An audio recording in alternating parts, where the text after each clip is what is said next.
guys, welcome to today's video. Today I thought we would do a makeup look, which I don't do too often, but I do love doing them. I did recently a video on Lancome mascaras, and for the narration of that video I did a very nude face, or maybe a neutral face. I'm probably making up that word, nude face, but that's what I consider it. It's when you're wearing a full face of makeup, but everything is quite neutral.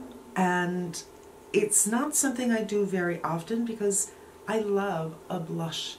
I love a blush with a little color, a little pink, a little berry, you know, pretty much any color.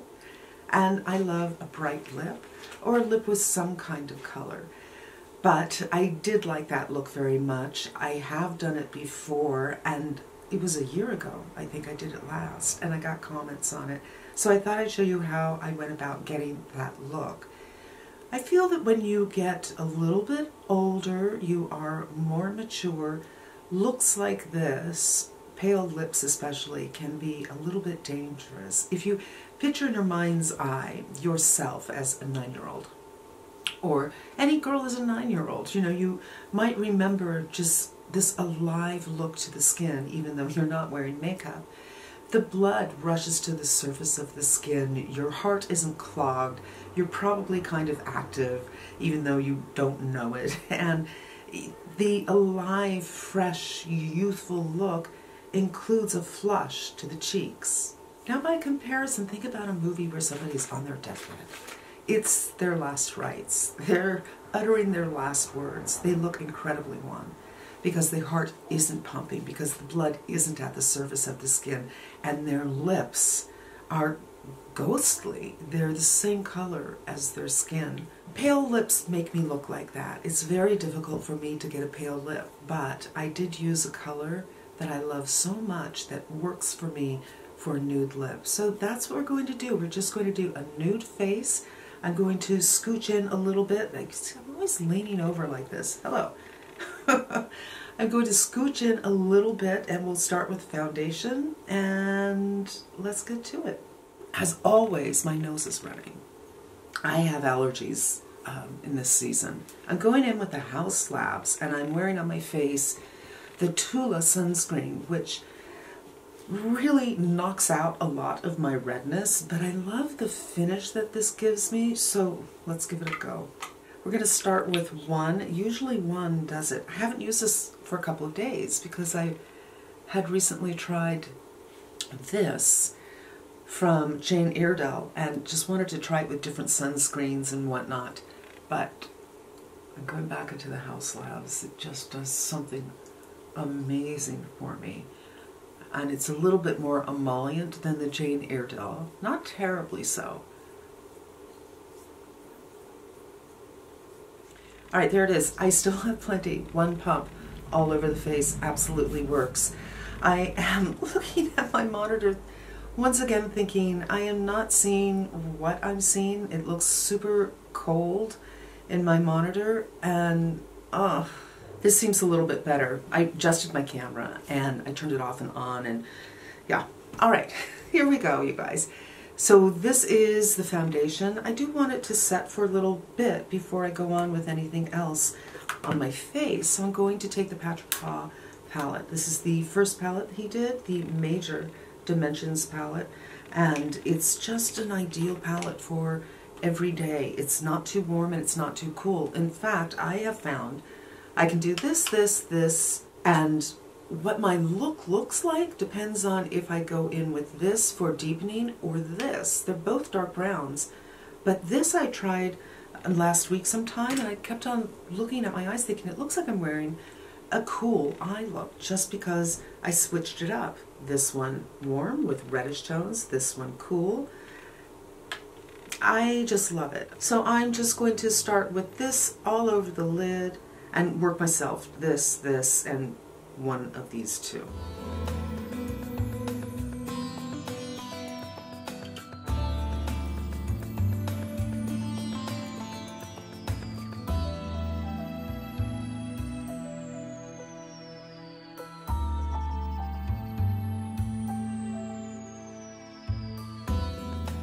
All right, so that was the first 3 shades, and you know what? I'm gonna leave it like this for a moment and then continue on. I can't not do a little bit of concealer.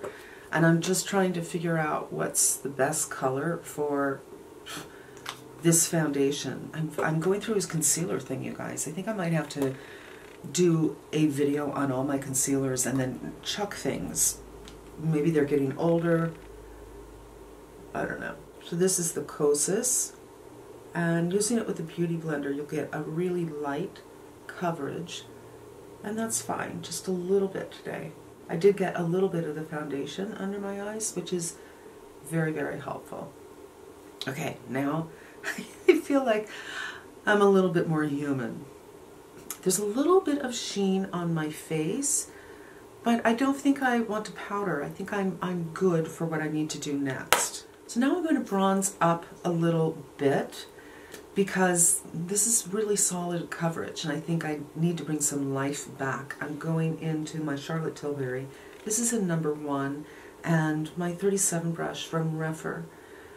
This color is oftentimes sold out. I'm going to load well and then just take off on my hand and start with this just a little bit.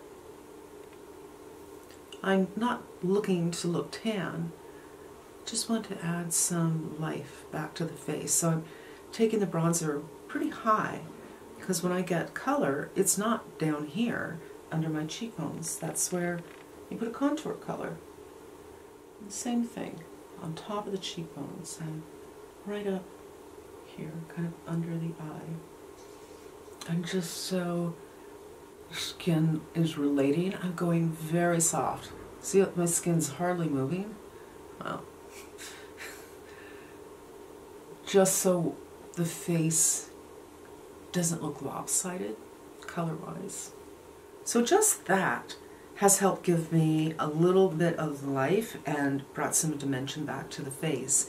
I got the Westman Atelier Butter Bronzer. I think that's what it's called. No. I'll list it below. I can't remember what it's called. I always think of it as, I don't know why, peanut butter. But this is such a neutral color. I tried it very lightly with a different brush. I think it was my Sept brush. And I'm going to do it with this more dense brush. Probably a mistake. It might show a little more than I want to. But let's see, I'm going to go lightly. And I did take some off on my hand. And I'm just going to use this to set up what we got with the Charlotte Tilbury. So when I'm bringing it right on the outer edge of my eye, and my eyes are kind of small. How can you tell your eyes are small? Because I always wondered, people are like, well, my eyes are small. I'm thinking, well, how? How can you decide? I finally figured it out, for me anyway. If your eye ends with the top of your arch, you got small eyes. If it ends by here, you got big eyes. You're lucky. So for me, a little bit right here, and blushing right there is also a great thing to brighten up your eyes and make your skin look more alive and youthful. For my blush, I use Hourglass in the color Loyal. Looks like this. And I like to distribute on my hand. There you go. And then pick it up with my fingers from my hand as opposed to just dotting it on the face.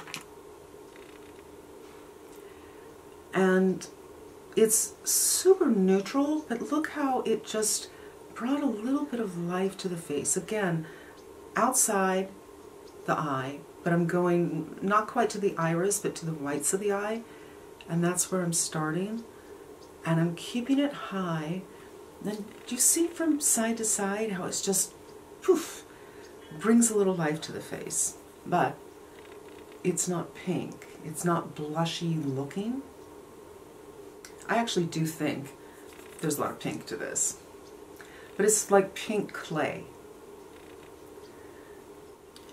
So there, I brought a little bit of life to the skin with some bronzer, a little bit of blush, and I think I'm doing good. I'm going to go back into the eyes and go a little deeper.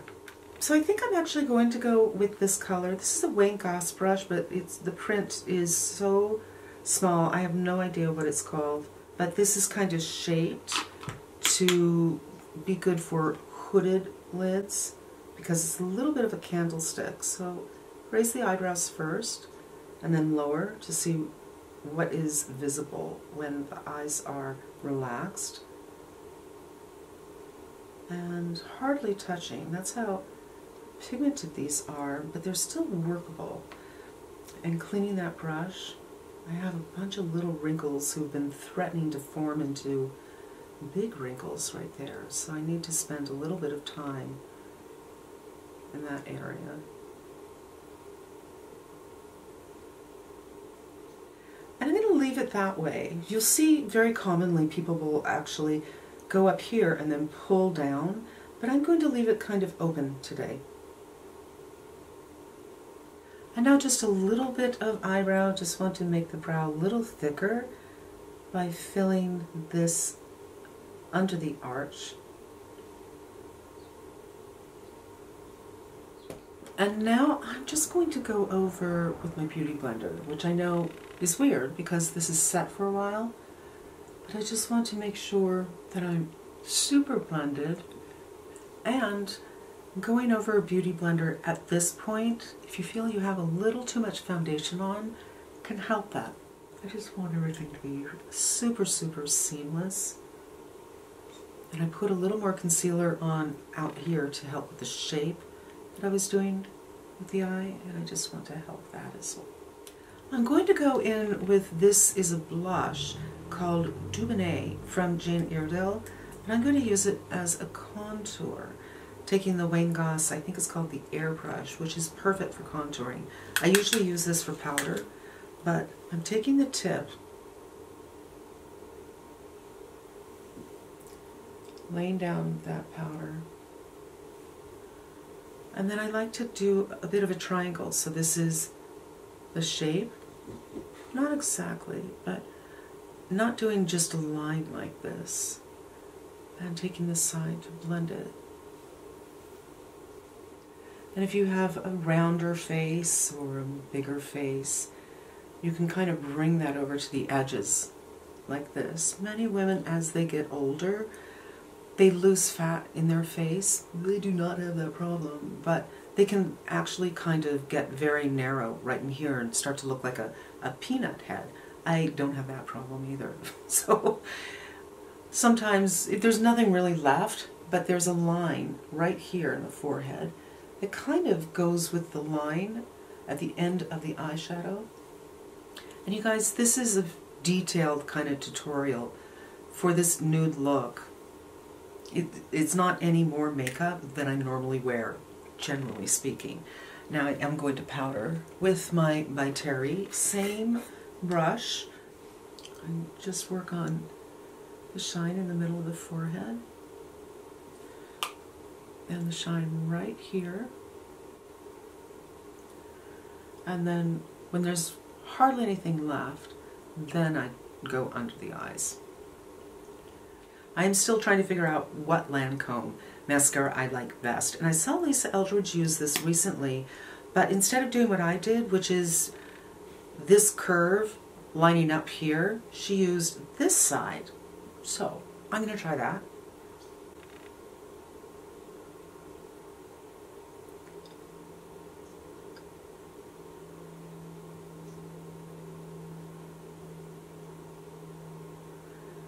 It still feels pretty wet, and it's giving me a bit of a clumpy look.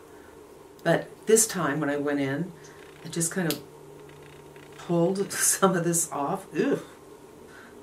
Okay, well, let's see if I can get a little different on this, although I have more sparse lashes on this side.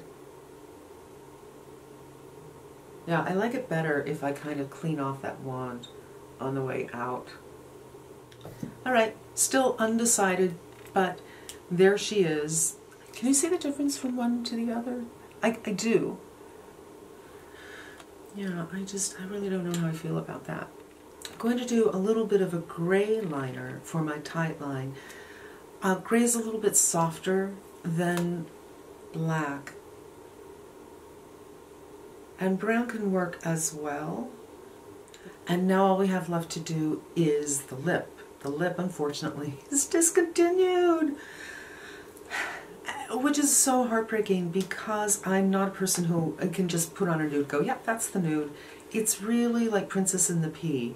After trying so many lipsticks in my life, I finally found one that works for me, and then Becca closed doors. And then I found another one that worked okay for me, and then they closed doors. So let me just show you first the one I'm not going to leave with. This is Sesame from Bite, and it's a matte, and I'm just going to show you that swatch. It's right here, and this is the blush. You can see how they would work really well together. Sometimes I feel this is neutral, and sometimes I feel it has a pinky undertone to it, and I think it does have a pinky undertone. Just gonna clean up right here. Then I'll take that off. I love both of these. It's possible that they're on their website. You might be able to find some on Sephora. Last time I checked, but it was a long time ago. There was still Bite there. But check the Bite site, check the Becca site. This is the one that I love. It's called Dusk, and it's very, very similar to the blush color. I probably shouldn't have worn this shirt. Maybe this is a little too cool for what we're doing. And it smells delicious, and it feels delicious, and it's such a shame that they're no longer available. But this is kind of my nude look, and I do feel like I made the wrong choice in a shirt. I was wearing my sweater, my yellow sweater that had a teal collar, and that worked with this a little bit better. But this is what I got, you guys, and this is a great way to do just a very neutral face. It almost looks like you're not wearing makeup. And again, you can go over with Beauty Blender a little bit more if you want to, or go in with a little more blush. A good finisher, because I did use that cream, would be this is She's So LA from Patrick Ta, which I can never figure out how to open. There we go. Looks like that. And let's just get a little blush brush and go over. Another more neutral color that does bring life to your skin. And it may have gone too far, so just clean off the brush and blend a little bit more. Yeah, I think that's it. A great way to go about doing a nude face or a very neutral face, but you still hopefully look alive, look fresh, look youthful, where sometimes these kinds of looks can end up being very hard. I hope really that it's coming off well. It's like I have said, so hard this time of year because the light is so cool, and I use natural light, but in real life it looks great. But I have to say, it looked better for the Lancome video, and I think it was the sweater that I wore.